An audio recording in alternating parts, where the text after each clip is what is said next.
Assalomu alaykum hurmatli kuzatuvchilar. Bugun sizlar bilan Ofiyatmed klinikasining laboratoriyasida joylashgan eng zamonaviy qon tahlil apparatlari haqida ma'lumot berib o'tamiz. Assalomu alaykum, mening ismim Umida. Ofiyatmed klinikasida vrach laborant bo'lib o'z ish faoliyatimni olib boraman. Bugun men sizlarga klinikamizdagi eng so'nggi rusumdagi avtomat apparatlar haqida batafsil to'xtalib o'tmoqchiman. Birinchi apparatimiz bu Mindray BS240 Pro bioximik avtomat apparat bo'lib, u o'zida 250 tadan 300 tagacha analizlarni tekshira olish qobiliyatiga ega.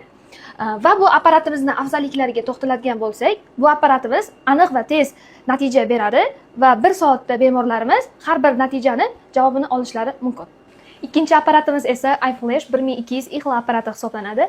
Bu apparat o'zida 250 tadan 300 tagacha har xil turdagi onkomarkerlar, gormonlar, allergenlar va vitaminlarni tekshira olish qobiliyatiga ega. Siz o'z tahlil natijangizni aniq va tez fursatda olishingiz mumkin. Bu avtomatik apparatlarimiz butun dunyo standartlariga to'liq mos va 99.7% aniq natija beradi va bu natija orqali har bir bemor o'z shifosini topib kelmoqda. Sog'lig'ingizni Ofiyatmed klinikasi mutaxassislariga ishoning.